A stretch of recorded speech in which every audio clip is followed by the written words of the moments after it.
ايه أهلا هو بيكِ. بقى طب الجنين وليه هو تخصص مستقل؟ بُصّي، هو إحنا دلوقتي دكتور طب الجنين دوّة يُعَد إن هو تخصُّص دقيق من أمراض النسا والتوليد. إحنا في الأساس كُلّنا دكتور نسا وتوليد في التخصُّص، وبعدين بعد ما بنخلّص الMD أو الدكتوراه بتاعتنا بنبتدي ناخد subspecialty طب جنين. طب الجنين هو أكتر الدكتور المسؤول عن صحة البيبي جوّه الأم، متابعته، معدل نموّه، لا قدّر الله التشوّهات الخلقية اللي بتكون موجودة في البيبي، إمتى ممكن نشخّصها، إيه الحاجات اللي ممكن نplan of management ليها. الولادة ليهم بتبقى غير الولادة الطبيعية، بيبقى اهم. محتاجين theater معيّن وبيبقوا محتاجين plan of management معيّنة وقت الولادة. مش كل حالة فيها مش complication وقت الولادة أو البيبي بتاعها فيه مشاكل ينفع تولد في أي مكان. اهم. لازم نحدد مستشفى معيّنة، محضر معيّن، دكتور جراحة معيّن، دكتور قلب أطفال موجود معانا. هو ده معظم شغلنا اللي إحنا بنعمله. وما ننكرش برضه إن إحنا في بعض الحالات ابتدينا نخش فيها كطب جديد، إن إحنا اهم. ممكن نبتدي نعالجهم ونعمل حاجات في البيبي في بطن أمه في الوقت اللي إحنا فيه. طب يا دكتور دلوقتي بقى بالنسبة للمرأة الحامل، إمم. إمتى المفروض إنها تيجي لحضرتك في أي فترة في الحمل بالضبط؟ بُصّي، هو إحنا في الأول هي الدكتور السيدة الحامل لمّا بتعرف إن هي حامل بتتابع مع دكتور النسا بتاعها اللي العادي. بيتابع الحالة بتاعتها. آه. أنا ليّا مواعيد زيارات معيّنة لازم تعدّي علينا. اهم. الزيارة الأولانية بتكون في الفترة ما بين 11 ل13 أسبوع، وده بنعمل فيه حاجة اسمها first trimester anomaly scan، اللي هو نطمن على تكوين البيبي في الفترة دي، وفي مجروح كبير جدًا من التشوهات الخلقية بنقدر نشخّصه في الوقت ده، اهم. especially حاجات اللي ليها علاقة بالجينات والمتلازمات والchromosomes. وللأسف الفترة دي بس هي اللي بنقدر نشخّص فيها، أو الفترة دي هي أكتر فترة وقت sensitive critical، إن فترة إحنا مهمة. نشخّص فيه الحاجات دي. اهم. الزيارة التانية ليّا بتبقى في الفترة ما بين 20 ل24 أسبوع، اللي هي معظم الأمهات متعودين عليه. أنا رايحة أعمل 4D عشان أشوف البيبي وأشوفه شبه مين، أنا والّا الشكل باباه. بتاعه كده، أيوه. هي بتشوفه تبقى interest جدًا بالصورة اللي بتشوفها وتشوف وقت اهم. هو شبه مين والجو ده، بس إحنا في برضه الوقت برضه بنطمن على كل الstructure بتاع البيبي، تكوين كل الأعضاء بتاعته.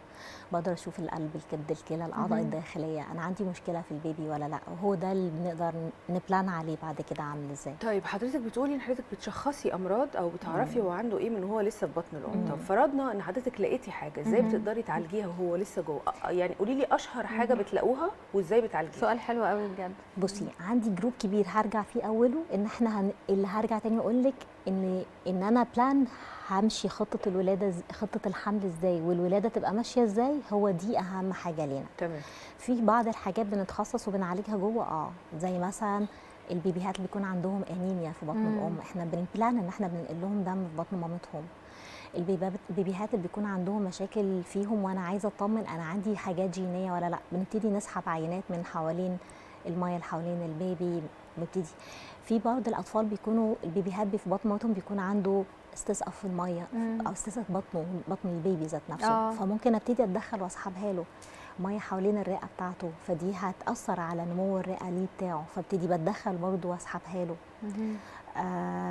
دلوقتي في حاجات جديدة ابتدت تتدخل عن طريق الفيتاس كبير، هو ممكن يكون لسه نسبته مش موجودة في مصر كتير، بس في الفترة الجاية هنبتدي نشوفه، وممكن نعالج منه حاجات كتير زي مثلا فتق الحجاب الحاجز، المننجوسيل اللي هو يكون عندهم كيس خارج من آخر العمود الفقري. الحاجات دي برضو في الفترة الجاية هنبتدي نشوف فيها تدخلات جديدة.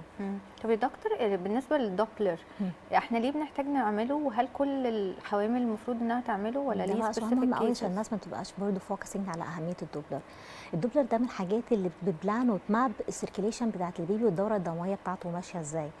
منها اعرف هو جوه اكله واصل له كويس ولا لا، مهم. غذاء كويس ولا لا، هو بينمو بالمعدل الطبيعي ولا لا.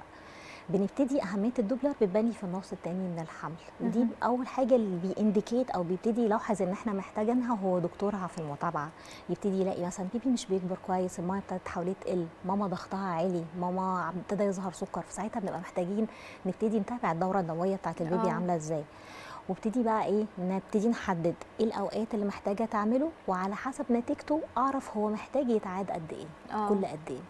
حلو قوي يا دكتور، منورتينا، ده وبصراحة نوركم. يعني تخصص انترستنج جدا، وحلو ان الناس كلها تبقى اوير انها تبتدي تروح تكشف عن طب الجنين.